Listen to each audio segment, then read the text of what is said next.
New York, big city of dreams. New York, big city of dreams.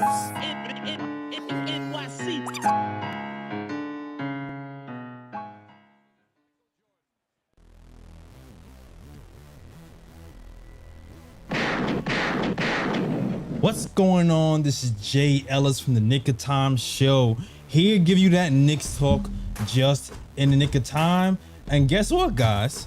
It's time to talk about a Knicks win because the Knicks beat the Oklahoma City Thunder 129-119.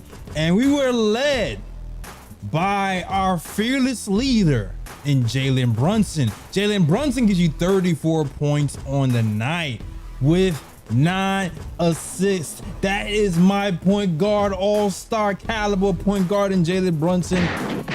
Gunshots for Jalen Brunson. Also, RJ Barrett busts out of his slump and gives you 25 points, 2 assists, 6 rebounds on the night. Gunshots for RJ Barrett because he sorely needs to bust out of that slump. Quickly gives you 18 points, 4 assists on the night. Julius Randle gives you 20 points, 21 points, and 11 rebounds. The Knicks scored 20 points off of turnovers and defeat the Thunder in OKC for our revenge game. And if you talk to Julius Randle the game before, he'll pretend that this game didn't mean anything because they'll ask them. They ask them, "Oh, are you guys looking at this game because they beat you for? Oh, it's just another game." He's lying. All athletes think about the time they got their ass whooped. I'm sorry, they just do. And the Knicks play like they wanted some revenge, and they did. And we're gonna talk about it all. Before I talk about it, first hit that like button, hit the subscribe button, especially if you've been watching a few shows and you've been lingering. And you know what? Share the KOT content because it's gonna help us grow bigger, better, and better. All right. Now, let me introduce my guys. First and foremost, you know what it is. It's the man, the myth, the legend, the guy with the stats and the facts. Ryan G's in the building. Big win for the Knicks tonight, avenging the loss to the Thunder at the Garden, and positive road trip. Ends up 3-2. And Jay Ellis, you need to turn on the camera on Zoom because we can't see anything. Oh, I'm sorry. Got you. All right. All right, cool. Now, of course, you already know what this is. It is my man, the Latin assassin, Mr. ESPN, Mr. Posting and Toasting, my man, Lee Escobedo. Nasty, Lee Escobedo. What's up, Knicks fam? This was probably my favorite win of the season, man. I was happy to see us beat the Thunder, get a little revenge. I liked what I saw across the board from a lot of my favorite players. And Tom Thibodeau lives to see another day. Let's talk some Knicks. Tom Thibodeau lives. Say what you want about Tom. Some of these players still fight. Some of these players need to fight more, but we're going to talk about it all. But this one player, I can tell you, doesn't need much motivation. And that player's name is Jalen Brunson. At this point, this is not Julius Randle's team. This is not RJ Barrett's team. This is Jalen Brunson's team. It just is. He is our steadiest player. He's the most important signing we've had in the Leon Rose era thus far. He's the steady hand. He is the guy. He's going to get you buckets relentlessly, a steadying force. And this man was playing so well. They were double teaming him off the catch from the inbounds play, Ryan, from the inbounds lead. They wasn't letting him even touch the ball. That's how much sizzling he was. What did you think about Jalen Brunson's game, Ryan? Let me know. Yeah, Jalen Brunson played great tonight. 34 points, 9 assists, 14 of 20 from the field. I mean, it seemed like he couldn't miss tonight. He penetrated, got into the paint, hit a bunch of mid-range jumpers, hit the three. Well, he was 1 of 6 from 3. It seemed like he shot good anywhere he went. But but yeah, Brunson had a really strong game tonight, and like you said, he's the most steadiest player on the Knicks at the moment, and he's really the only player where you know what you're getting from him every night. And tonight, he definitely stepped up to the plate and helped the Knicks to get this revenge victory over the Thunder. Lee. I would go a little bit further and say Jalen Brunson's the best signing of the last 2 decades under any GM or executive. I think he's been extremely solid. Maybe the best overall acquisition outside Carmelo. I can't think of any one free agent signing because Carmelo was via trade. I can't think of he's better than Stoudemire, better than Tyson Chandler, better than Jason Kidd at age 40, whatever he was. Because of the need of position that we've had. This one player. This one player. Well, I mean, it's a player that we've needed for 20 years, maybe even longer, in terms of the point guard position and his steadiness and his efficiency. I mean, he was 13 out of 14 inside the three-point line tonight. He is automatic in the mid-range area. We haven't had really a really solid mid-range player in a really long time. I love his steadiness. I love it. Yeah, sure. Mellow. I love the steadiness that he brings at that position specifically because, I mean, that's our point of attack. We need someone out there who's going to be able to hit free throws in crunch time, who's going to be able to do this a clutch bucket, who's going to help guys get better. And, you know, all that Twitter squawking about him not being worth the money or him not being a real point guard or him not making other guys better. I mean, all that shit was shut up tonight with this unbelievable game, maybe his best game of the season. And probably my favorite Knicks win of the season as well. So, yeah, shout out Brunson, man. Great signing. Probably underpaid. Pay the man some more. I'm glad that his contract is descending over the next few years because that contract, woo! Out of all the contracts at our Starlane lineup, that contract is a deal. That contract compared to Randall's, compared to that's a steal. That's a major steal. When you have a guy who's putting up, listen, they said when he was with Dallas, without Luka, he put up 20 and 7. He's pretty much putting up 27 right now with the Knicks. Usually stuff like that doesn't always translate, but it's translated seamlessly. I just need his mentality to download with the Knicks. But for now, I love his game, and I love how he became so dominant as a 6-foot point guard. They had no choice but to double team him, and he just made everything easier for Randall and RJ down the stretch. Next thing you know, everybody's getting wide open layups because they're doubling him at half court and beyond.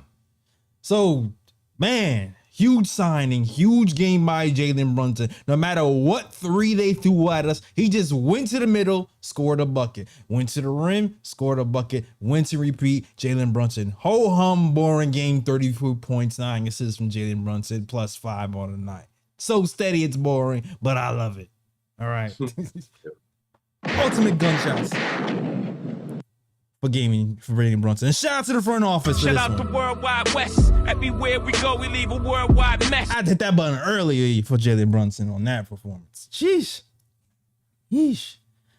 But let's talk about some other guys in RJ Barrett. The Bodman. I haven't called him that in a minute. Or Broadway. Some of y'all like to call him Broadway Barrett as well.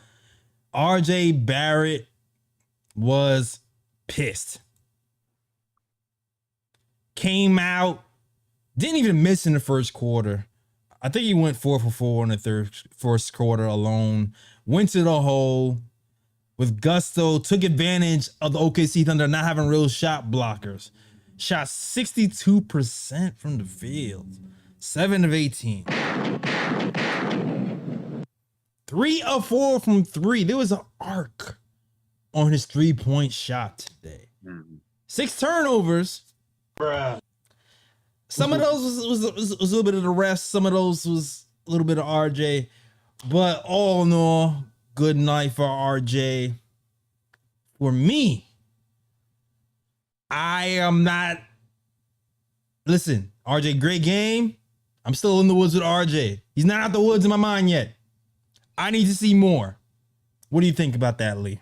Because you've been out. You haven't been talking since RJ's been on his slump, and you've been away.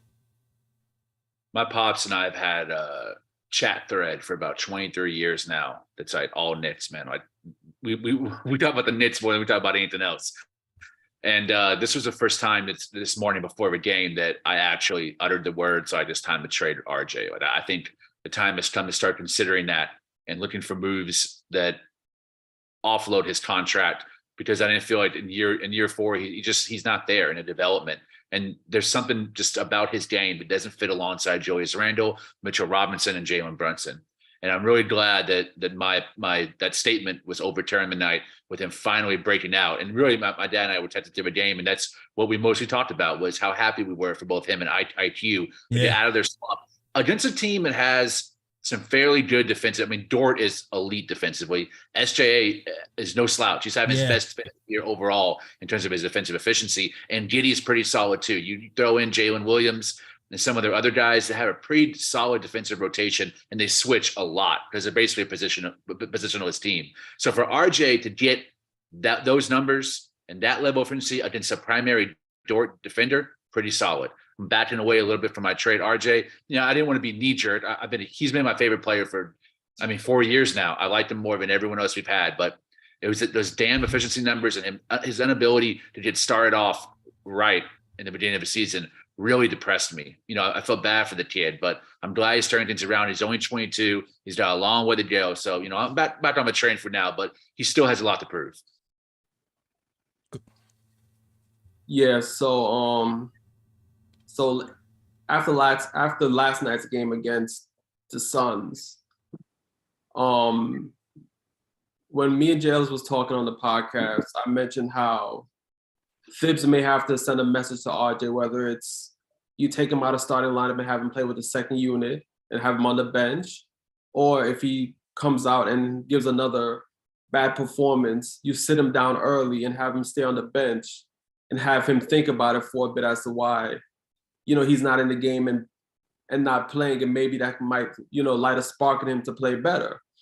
Well, tonight, he's definitely proven me wrong as to go that far. He definitely saved himself tonight. He almost had a triple-double with the turnovers, which is pretty bad.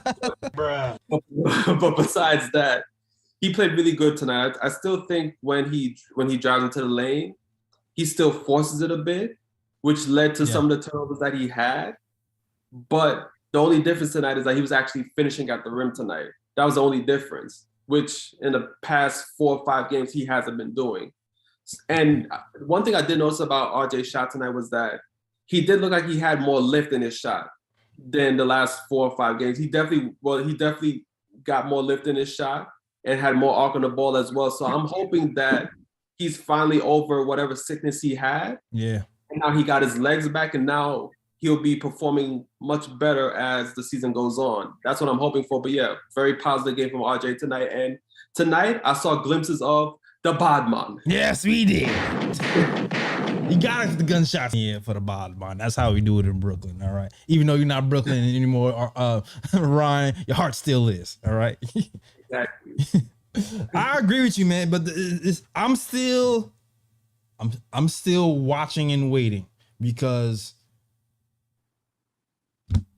I didn't want to throw RJ out with the bathwater, because I know the sickness is probably part of why he was slumping. At the same time, it seemed like he was a little bit better yesterday. And also, like Ryan G says, sometimes the decision-making baffles me. I said it yesterday. We wasn't here, Lee. Grimes comes in, first game back, and has 8 assists. RJ Barrett's been here for years, has not broken the 10 assist mark yet.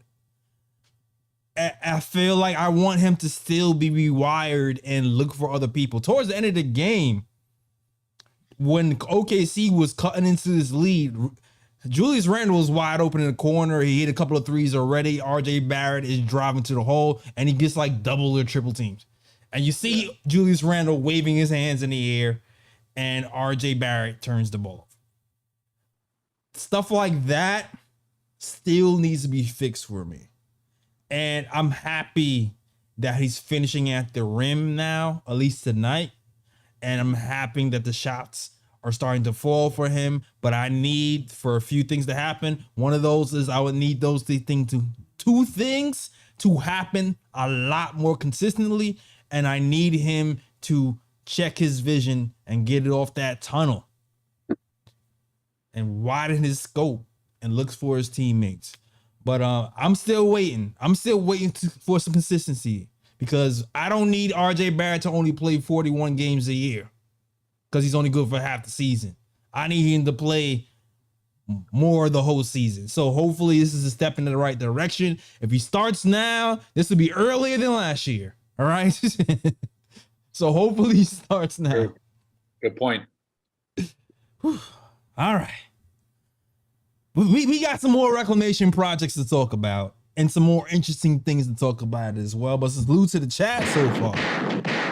I saw Shells Heavy in here earlier. Shout out to you. All right. But also shout out to Echelon, who sent a $2 super chat. He says, went to OKC to collect debts, took all the furniture. Yes, sir. Take it all. And while you're at it, take Shy too, because they don't need him. All right. He's still a baller, but not today he wasn't.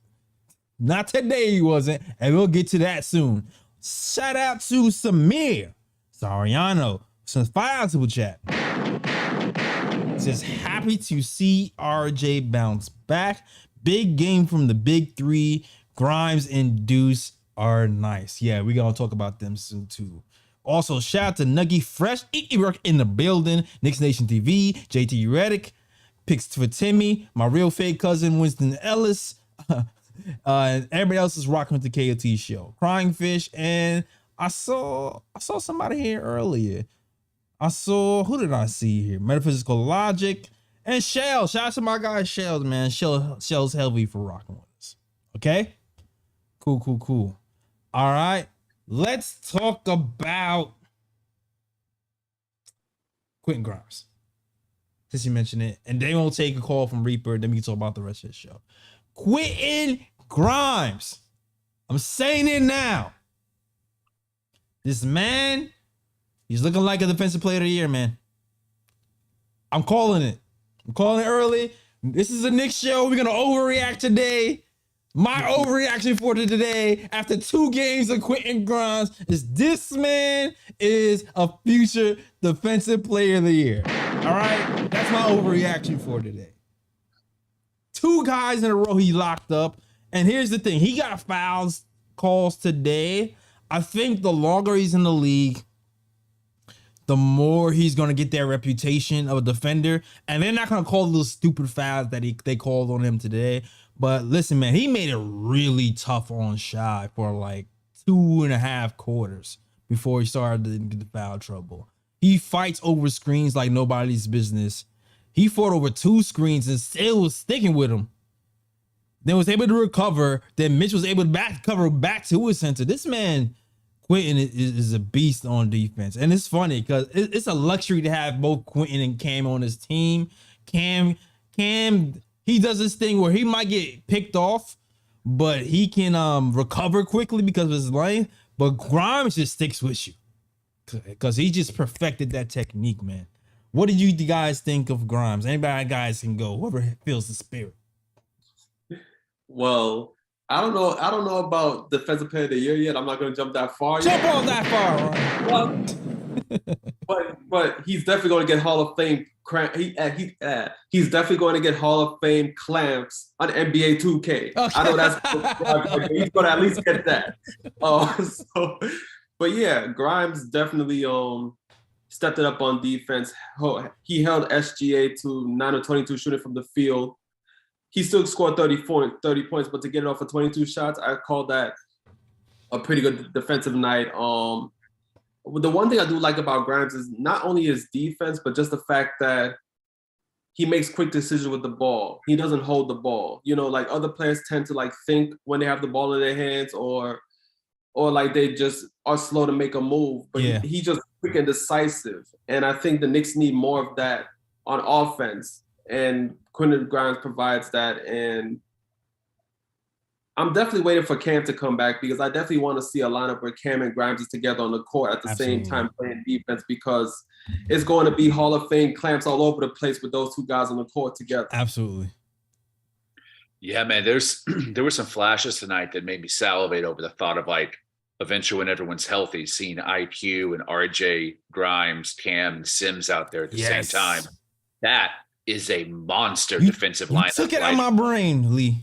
I really think that we might see that at some point, because Tibbs has been more experimental with the lineup this year than any year that he's been the coach of the Knicks. He's really, I mean, the fact that he was like, oh, I have a defensive ace on the bench with Deuce McBride. Let me play him on the best guard in the NBA right now. And he unleashed him on Shai, who did a pretty good job. I mean, it was a group effort tonight, but did a pretty solid job on SGA, especially in the first half. I thought about, man, that was Brunson. Not Brunson, IQ out there with Sims, and then the perimeter trio of RJ, Grimes, and Cam. Damn. That's a five. I mean, Sims can switch. Sims can go out and guard the perimeter better than Mitch and Hartenstein combined. Like, he's a solid rotation defender. So I would love to see at some point that rotation out there, and having Grimes and Cams is a really good position to be in, deciding who starts. My money's on Grimes. I think it's a little bit more of a seamless transition. His offense is a little smoother. He doesn't require the ball. It never over dribbles. He's really high IQ and he's very like reactionary to what's happening in the offense. He doesn't overthink things. It's a very smooth, like, catch, shoot, catch, drive, take the lob, kick out. Like, his instincts are really smart and really high. So I think right now Grimes would be my pick to be in the starting five, but I would love a world where we're playing Randall at the five and we just start Cam and Grimes together. Anything to add there, Ryan? Like I said, Cam and Grimes definitely would like to see them on the court together. Definitely, you know, Cam and Grimes with Sims is definitely look like that would be a good look as well, especially with the way Sims can't switch on smaller guards and guard them as well. I mean, I just think that, you know, yeah, that's pretty much all I gotta say. I ain't got nothing else to add to that, really.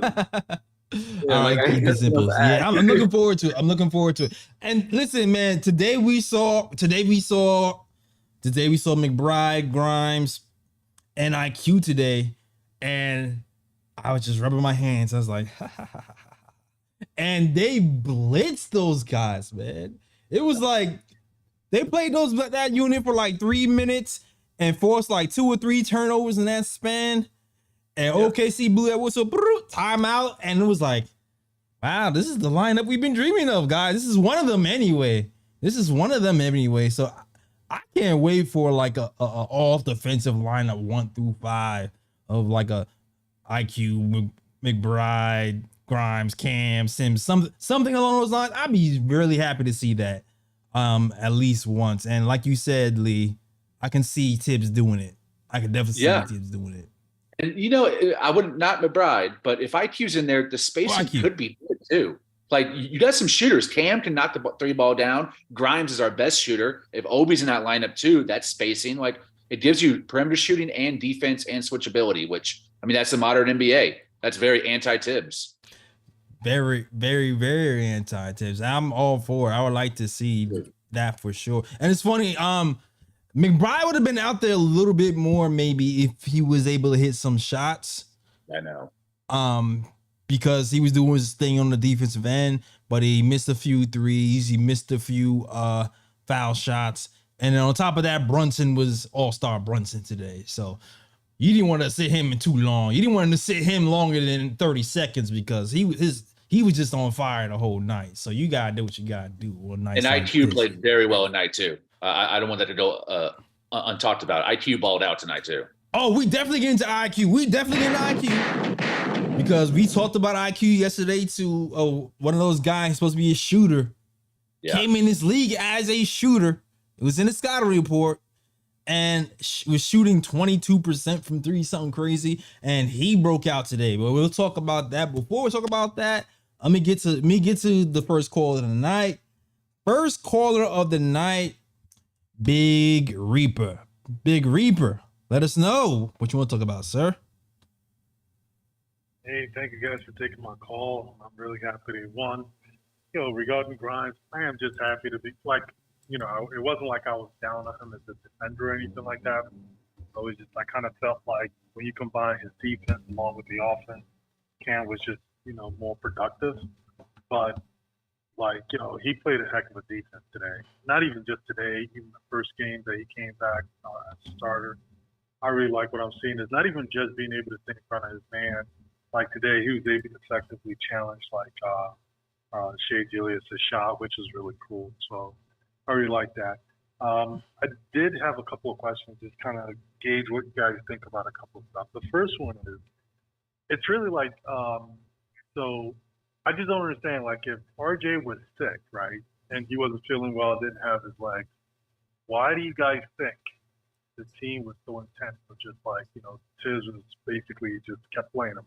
Why didn't they just give him a few nights off? I have no clue. You know what, Reaper? Sometimes players want to play no matter what, and it's the coach's job to tell them no.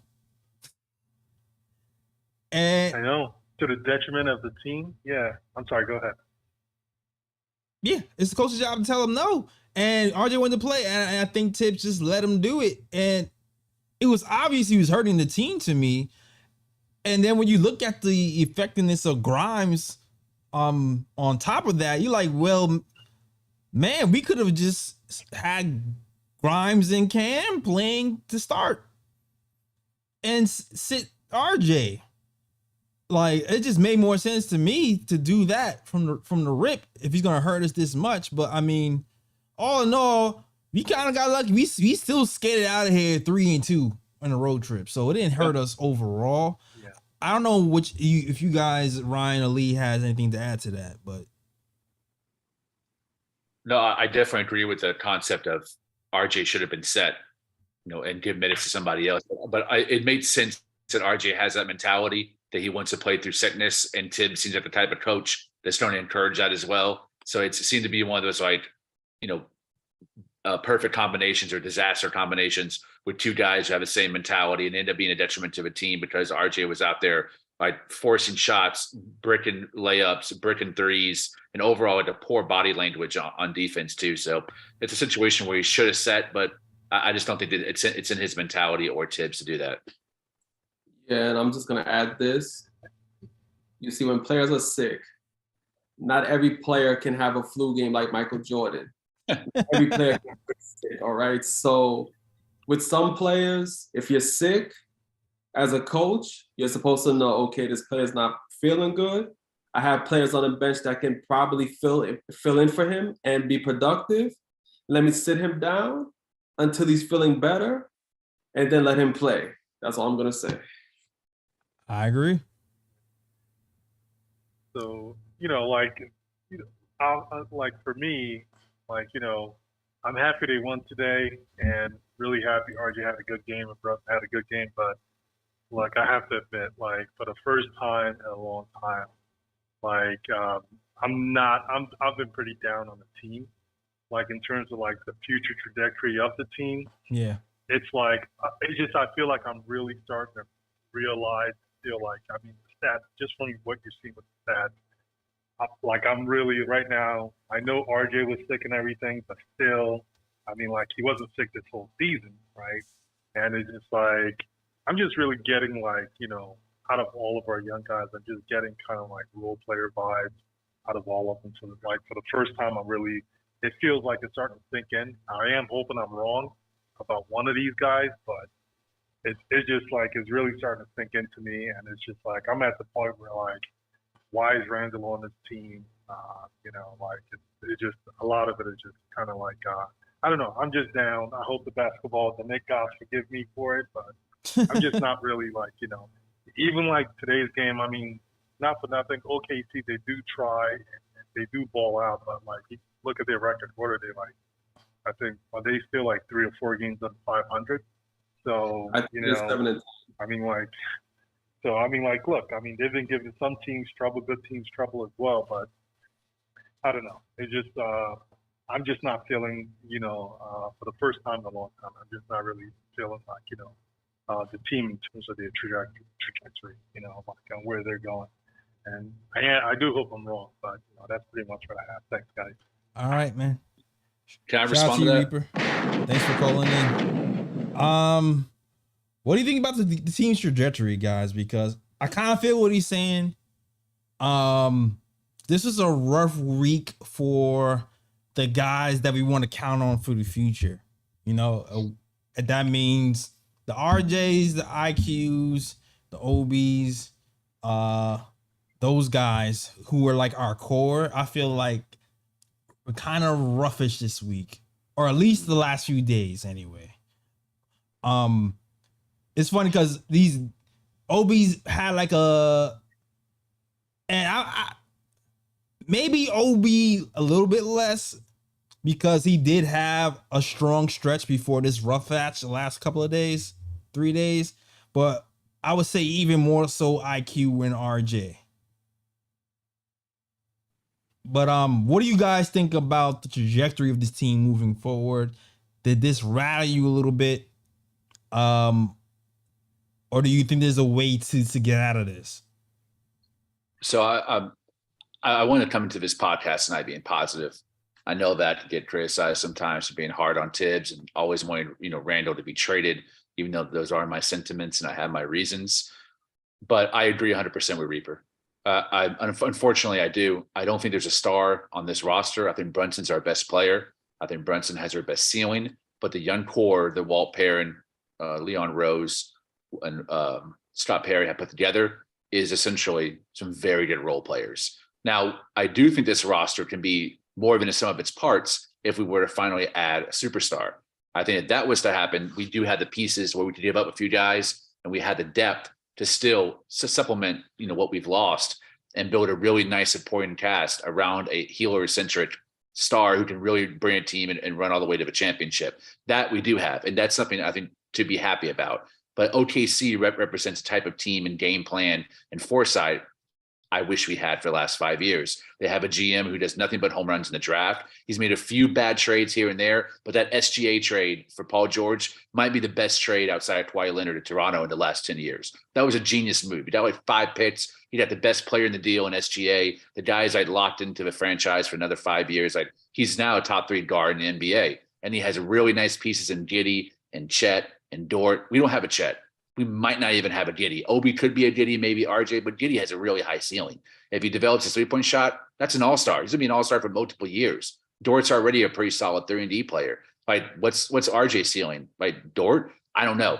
There's some question marks among these guys, but I think at the heart of it, of this issue, is that we don't have a whole lot of talent on this roster beyond some better than average players. I like RJ. I love Obi. I like IQ. I like Reddish. I like Grimes. I like Mitch. But I don't see a superstar out of that bunch, and I barely even see a star. Of the bunch, I think Obi Toppin has the best ceiling of everybody. But, we'll see.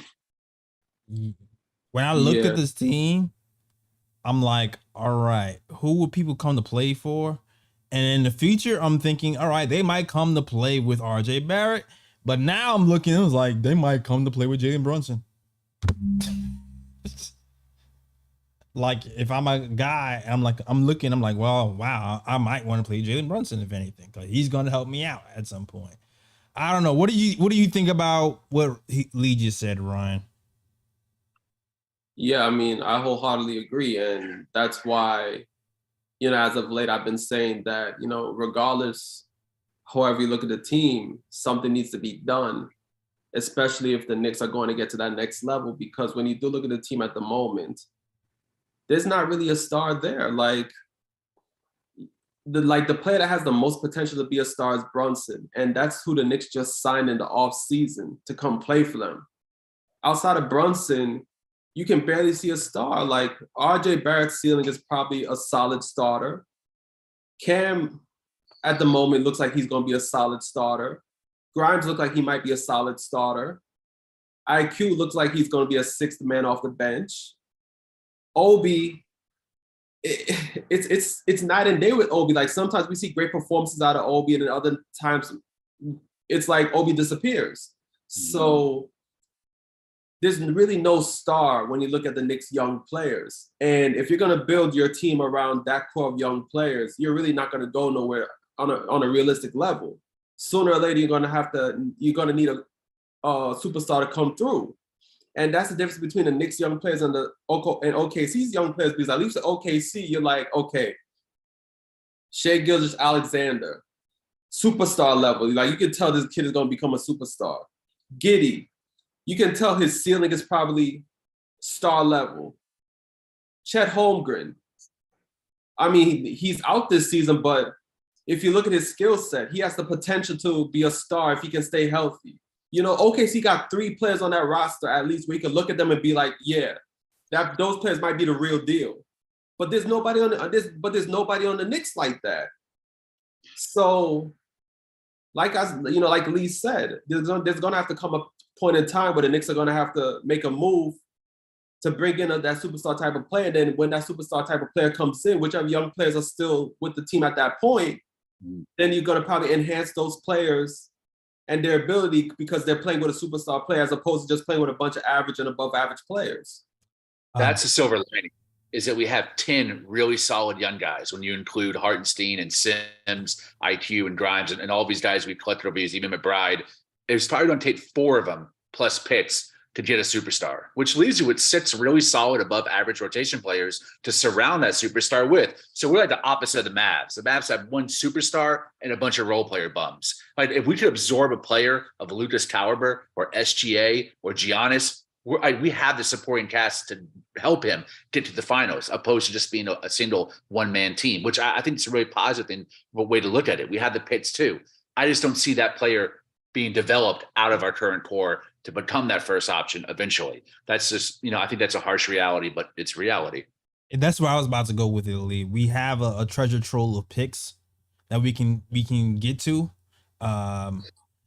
We can deploy. I think we have 2 this year. I don't know if we decide to draft them or move up or pack here with somebody else. But there are options here to get a star, disgruntled star or whatever. It just depends. The next move might have to be the right move. Next move has to be the right move. But that's what Leon Rose is going to do. He's going to keep kicking the can down the road until he finds that star that he wants to make a move on. So that's definitely the play. We all know it. The key this season, is to develop the young guys further. The good thing that's been happening this year is I do feel like Tom Thibodeau has been feeling a little bit of pressure from the front office to play some of these guys more. Even today, he went back to small ball. In the 4th quarter, they had Randall playing center and Oakley playing power forward for like a few minutes. Now, granted, it didn't work because Randall was really bad on defense. As soon as they played small ball, first play that happened was a layup. Right, the guy ran. I forgot who shot the layup. Went right by Randall. Randall just literally looked at him and then touched him on the shoulder. And I'm sitting him like, oh my God, this lineup is not going to last that long if Randall's playing that Olay defense where people just run by him like a bull, like Olay. It was bad. But I mean, on the flip side, they got some buckets out of it. They got some spacing. But Tom Thibodeau is starting to try certain things. As much people want him gone and stuff, he's starting to expand his lineup. You're starting to see more Sims. You're starting to see more Obi, more than I thought we was going to see him. And hopefully this trend continues. JLS, you know what he's doing too? I noticed in this game, because I wasn't able to watch the one before. He's staggering RJ and Randall more too. He's getting Randall a little bit more time with Hartenstein and Sims, and he's getting RJ a little bit more time with Brunson, because when those guys are together, it's not about all them being left-handed players. It's where they operate best on the court. They're all inside the 3-point line, around the free throw line. They're all like the best.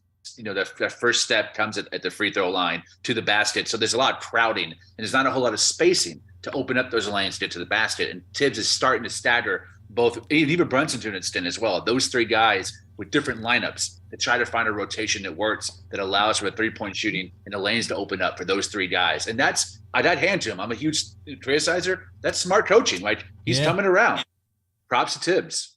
Tibbs has done certain things, and me and Rami kind of talking about it. Like, he's done certain things this season that was out of his comfort zone. That's kind of in line with what Knicks Twitter wants for the most part. It's just that sometimes he just doesn't hold Randall accountable enough. And now RJ's added to that list too. But he's expanded some rotation pieces that we actually want to see. So you got to give him credit where credit's due. All right. But yeah, good chat, guys. Did you say anything, Ryan? Or did I just hear? Yeah, I just wanted to just chime in right quick because I see some people in the chat, and some people in the chat don't really agree with what we're talking about at the moment. I just want to address the chat right quick. So the Knicks won tonight. Are we happy the Knicks won? Of course we are. Of course we're happy that the Knicks won, and we're going to continue to support every Knicks player that's on this squad. But Reaper called in, and he brought in a question that he wanted us to answer. We answered that question, and we have to be truthful about it. Like, yeah, the Knicks won tonight, but we have to be truthful. We got to give you the cold hard truth. Now, if you don't agree with us, and you see a star within the young players that we have, then fine, that's your opinion. But all I got to say to that is don't live in a fantasy world, because I don't see that star player.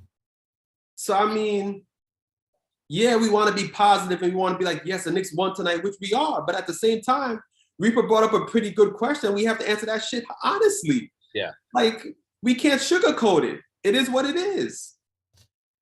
Yeah. And I was biting my lip. I wanted to criticize, but I didn't. I was trying to be positive, but once Reaper said it, I was like, let's comment on it. Yeah.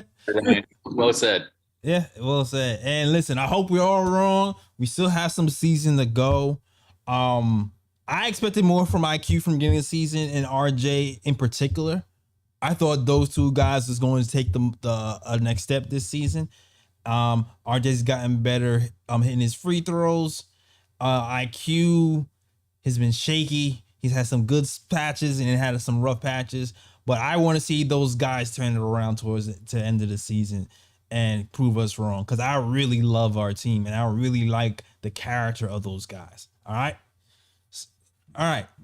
Salute to the chat. And I'm gonna get to the caller. Before I get to the caller, shout to Hans, who says the whole East is mid. And I have to agree with you. The whole East is mid. And this is one of those little silver linings that we have to look at. We are in the mix with the mid East, but we're the only team with assets to get out of mid. Yes. Well said. 100%.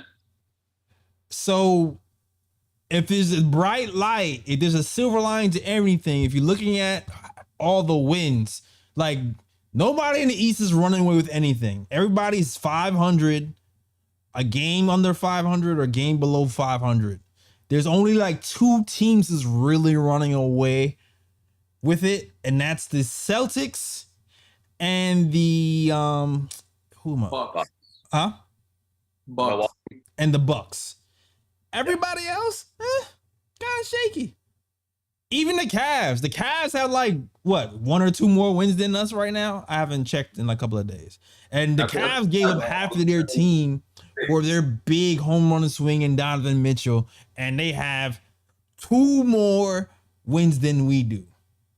Now, what would happen if we give our whole team for Donovan Mitchell? And they had more assets than we did. We'd be below mid right now. We're worse than we are now. We'd be worse.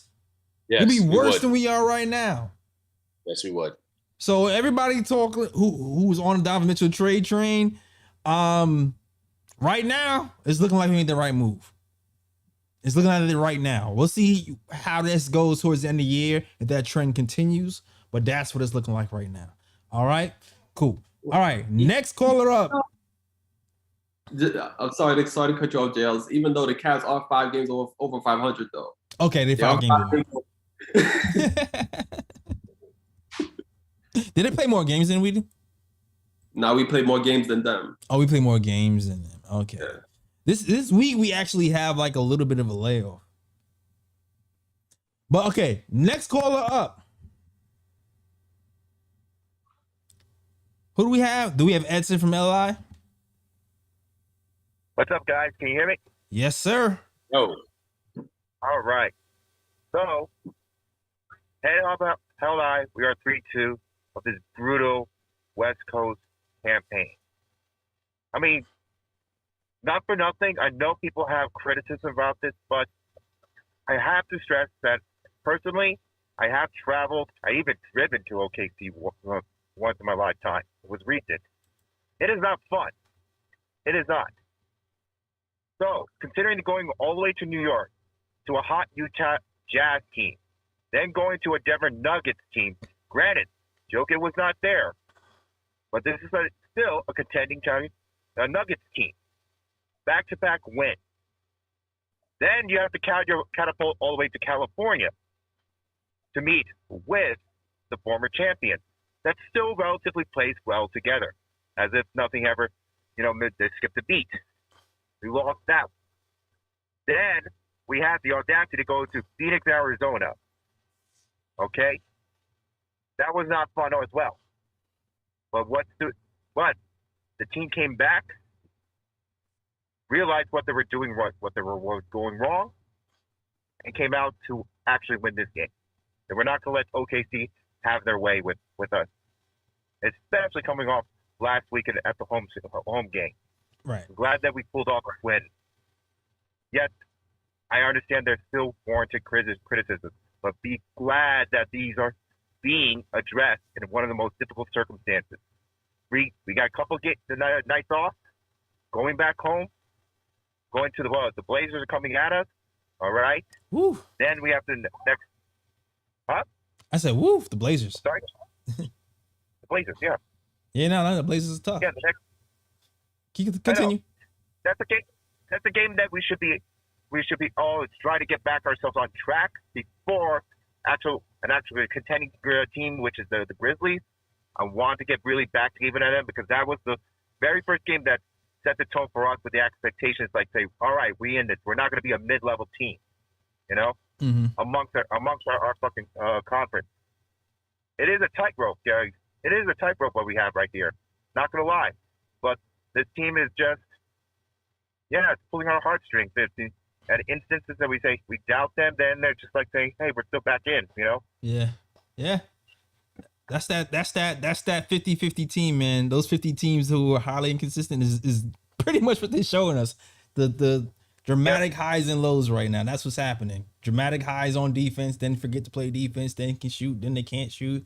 That's what we're seeing right now, and that's a 500 team. Well, I'm confident what they have shown to us is that we still have options, especially the potential that some guys can we could set up to, if we needed to, we absolute lockdown defense. If we want to retain a lead or a particular quarter, like 10 points or 50 points up, you want your best defensive players to go out there and just shut them down. Just keep it, just keep that lead going. As well as that, we see Obi was right around there, but now we've seen Grimes coming up with just 2 games. I know you've been like, gonna let you have it to be the overreacting right there. But defensive player of the year, Grimes. You can say it. It's fine. I know. It just shows promise is what you can do, and this is like what the thing is about this. I don't know if it's tips or some other fans that don't see it. That we have depth, we have options. We just don't use it. All right, we just don't use it. And I'm not saying that we're going to be an absolute contending team with this team right now. It's just that we have to figure out what's the most we can do with this team before we can actually go all in, because we got plenty of assets. There are still great assets. I don't know why this fan base, right? That's some of that fan base, especially on Twitter, continually to undermine their values. To continuously undermine the values, they on the same breath say, "Oh, let's go to SGA." So they just crapped on our guy. It's like, bro, this is the reason why that but for more than 15 years the Knicks has gone nowhere. I'm glad what it was for direct. Yeah, I'm glad what this is your direction going. For better for worse, of all the neuroticism that's going around, we are still capable in a position to make a good move. I agree. And avoid any future headaches down the road. I get it. the whole IQ thing, trade block, can mess with people's heads, but I'm not going to let that go into my head. Say, hey, if this guy is a starter and teams are calling him up, I will. If they give me the right price, I'll do it. Hey. We got Grimes, we got Deuce. I'm going to accentuate that I'll be on your side with Jay Ellis. We got Grimes, okay, with a big smile. You got to Grimes. Make things like to make this all facilitate, to expedite an even bigger move. I agree. Thanks for calling in, man. All right. Yeah, he's in. He has not lost faith in our young guys, and he's still positive, and I get it. I'm happy somebody is, because it's been a rough week, man. I'm not going to hold you. And we needed this game. We needed this game to start to rebuild our Knicks fan psyche, but I need a lot more of these games to build it up higher than what it was. But still a good game from our Knicks. And let's talk about one of the guys, and Emmanuel Quickly. Emmanuel Quickly gives us 18 points, 4 assists, 3 rebounds on the night. And it's very simple for Emmanuel Quickly at this point. He's a shooter who hasn't been able to shoot. Our team has been 29th in the league in 3-point shooting, and we need shooting from somewhere. A lot of his game is kind of built around if he can hit shots or not. The shots usually open up everything else for him. So it was good to see that he was actually hitting shots today and got 4 assists and hit the deep ball for us today. And he was smooth, man.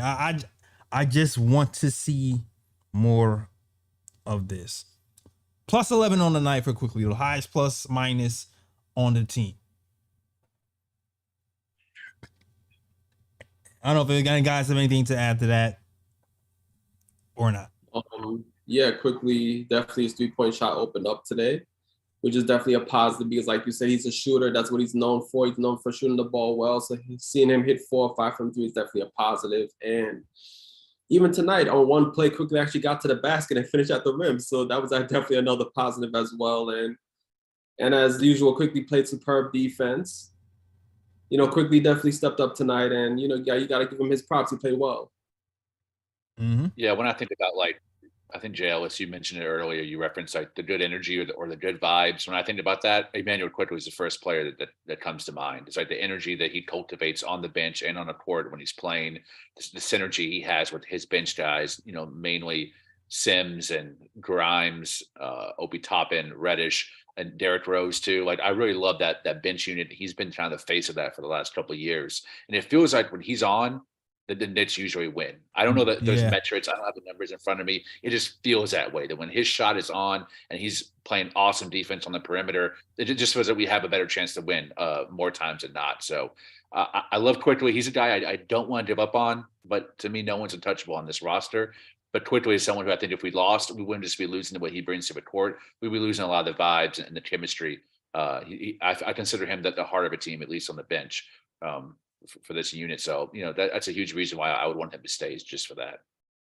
Yeah, I'm part of Quickly Hive. I mean, like I said, if for the right price, I would move him, but it would hurt to see him. If he went somewhere else and his shot started to develop somewhere else, I'd be mad.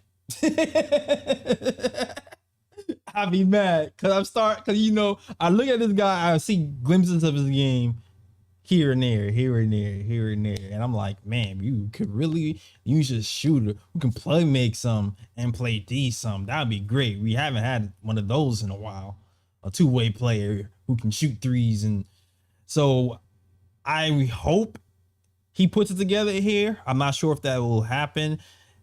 I don't know.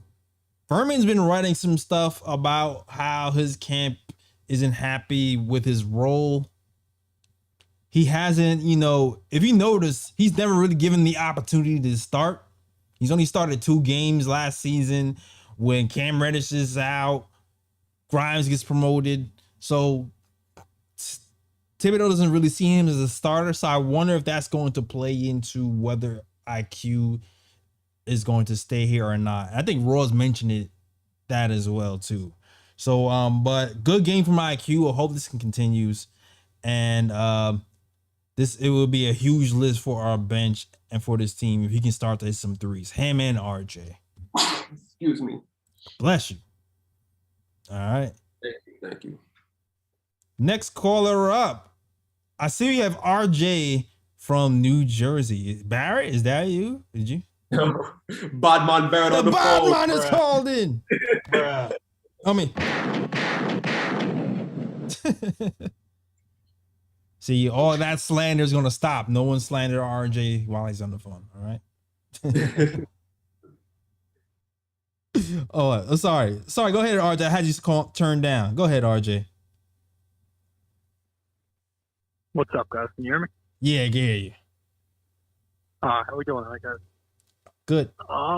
So I want to get your guys' thoughts on what you think we should do with this guard rotation once everybody is healthy. Because Grimes looks like he's a staple. I think Cam and Grimes are going to both be in the rotation at least. But I'm also liking the way Deuce is playing. And, obviously Rose hasn't been getting a ton of minutes. So one of them is going to be the odd man out. But it's hard because that also affects Quickly, in my opinion, because Quickly, I feel like, plays much better when he's playing off of Rose coming off the bench. Mm-hmm. And so if you have like Deuce out there instead of Rose, it's going to be hard. I feel like Quickly's going to go back to being a little reckless on the ball. So I'm very intrigued to see what happens as long as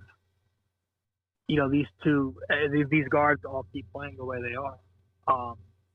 But I really want to see Deuce stay here because I like the way he plays. I think he plays very good point of attack defense. Tonight he had a couple good steals. He ran the break. So I want to get your guys' thoughts on who you think the odd man out will be, or if you think Tibbs will expand the rotation. But that's all I got. You guys have a good night. Have a good Thanksgiving too. All right, man. Good night, RJ. Thanks for calling in. Me and Ryan and I, we already kind of talked about this yesterday, so I know you can reiterate it, Ryan, what we talked about. Yeah, the way I see the rotation at the moment, I still have McBride on the outside looking in because I feel like Rose has turned a corner this season where he's more productive and he's playing like his old stuff off the bench. So Rose still gets that first play off the bench role that Dibbs usually gives him. And I would have IQ come off the bench. At the moment, Grimes will come off the bench for me as well because in the starting lineup, I'm still going to probably stick with Mitch, Randall, RJ, Cam, and Brunson.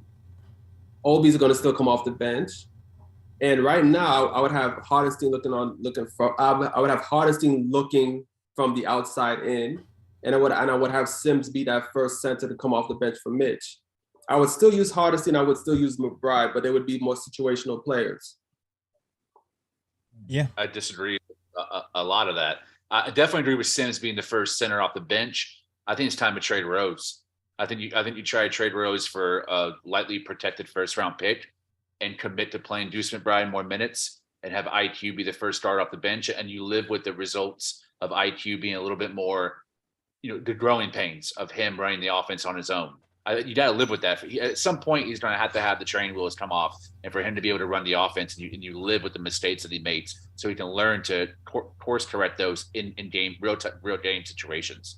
And I like the minutes he had with McBride today. That's a pretty solid defensive backcourt if Quickly shot is on. If Quickly shot is off, that's rough offensively between him and Deuce McBride. But tonight, his shot was on, so the backcourt looked good. They both had positive and a plus minus category. Take that for what you will. It's kind of a weak metric, but it is what it is. I think it's time to trade Derrick Rose and try to get a draft capital back for him, not extra salary or another player. He's a guy who I look to move along with Fournier and really, truly, honestly commit to the kids. And that means more minutes for Deuce McBride and a bigger role for Emmanuel Quickly. So when his contract time comes up this summer, you actually have some leverage and say, hey, we gave you the full opportunity that you can have. And here's what you did in it. And that's when you start discussing the numbers and trying to define his work.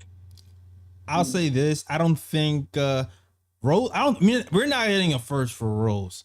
I would be ecstatic if we did. I feel like we might get like a second or two for Rose, considering the minutes he plays, the injury history, and his age. We got a second when we got him to begin with, though. Mm-hmm. We gave up a second. I think he's increased his value since we got him, and we gave up a second in Dennis Smith Jr. I think that protected first is a fair return to a contender. We'll see. I doubt it, but we'll see. If that happens, then hats off to you, Lee. Hats off to you. But I agree with this sentiment, though. I wouldn't mind moving Rose at this point to get more of a look at McBride. But I do feel like between Grimes and Cam, if there is no trade made, Tom Thibodeau, I think he'll have no choice but to go to a 10-man rotation. I don't think he'll have no choice because between Grimes and Cam, it's too much defense between those two to not play both of those guys. So I think you have to go 10 at some point. And if he doesn't, then I think the front office is probably more inclined to make a move at the trade deadline to get those guys some minutes. You know what I mean? And move Rose or something, because both of those guys definitely need to play. That's like the future, and we need to invest in more in the future at this point. So yeah, I'm with Ryan with the. To me, it doesn't even matter. I'm really good with Grimes or Cam starting. Like, I feel like both of they're both effective.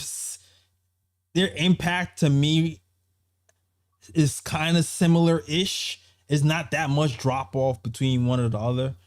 So I'm good with Brunson, Cam, RJ, Mitch, Randall, or Brunson, Grimes, RJ, Mitch, Randall, and then just having one off the bench.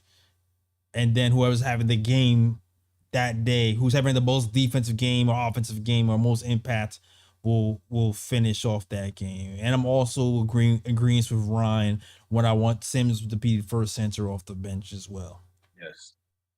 All right. Yeah, I just want to add something. Like, don't get me wrong. Like, if the Knicks trade Rose, like, I'm not gonna be like crying in my car, nothing like that.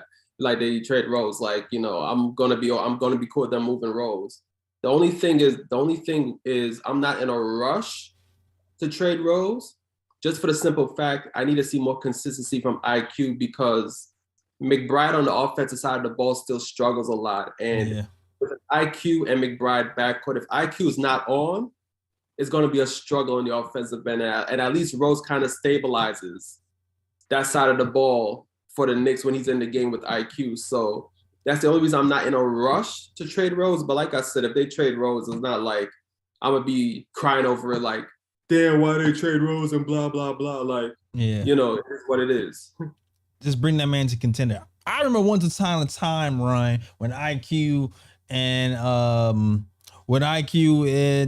McBride were in summer league, they had like a little bit of synergy. And then that Houston game, McBride went off when those two was playing together. And I'm like, oh wow.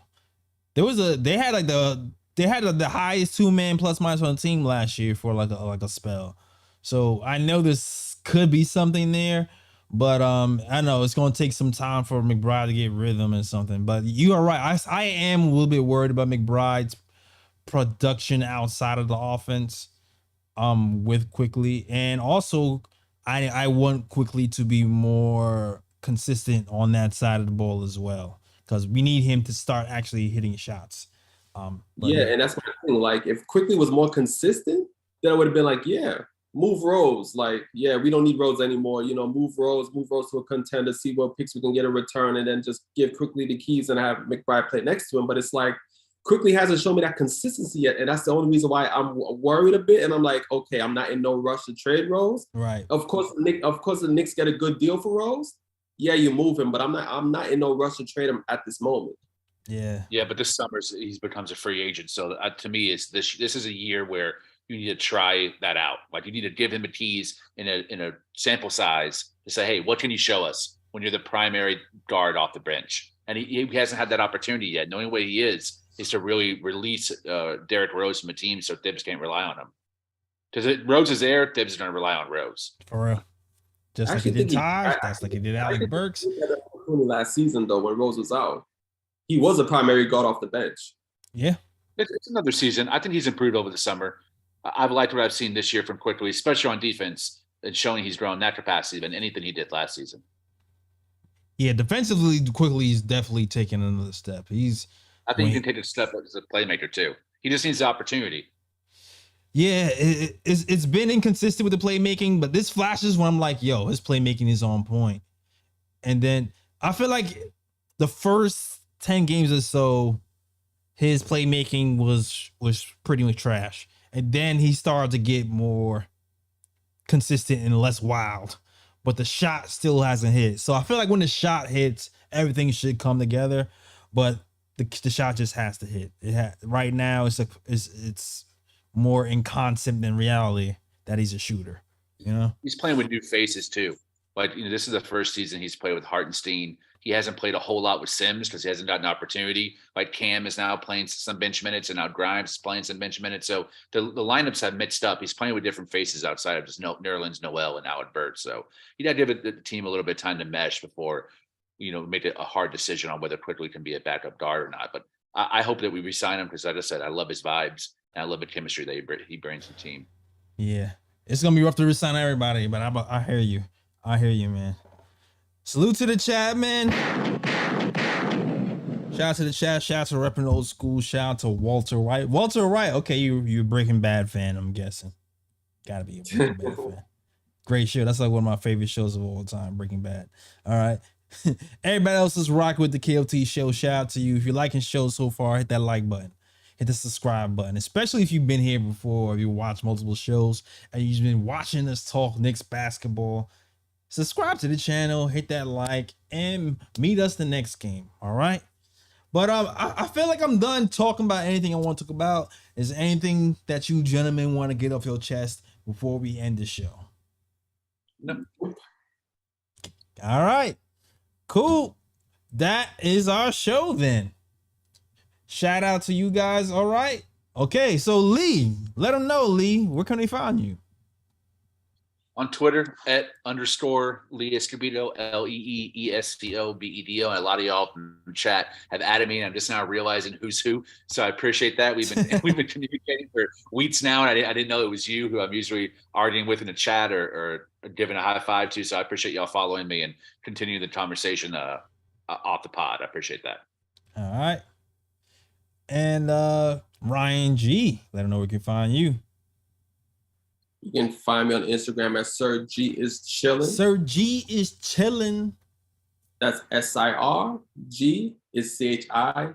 You can also find me at Sir G's Corner. You can also find me on Twitter at RyanGKOT. All right. And you already know you can find us in multiple places. The KOT Show on Twitter, the Knick Of Time Show on Instagram and Facebook. You can find us there. Also, listen to us on SoundCloud, iTunes, Google Play, Stitcher, and Spotify. Also, get those snapbacks, black and white, blue and orange, at knickoftimeshow.com. All right? All righty then. That is our show. Thank you guys for watching us. And as always, you already know what it is. Shout out the Worldwide West. Everywhere we go, we leave a worldwide mess. It's a mess out here in these Knicks Twitter and YouTube streets. That is our show. We out of here. Peace. New York, big city of dreams. New York, big city of dreams. NYC.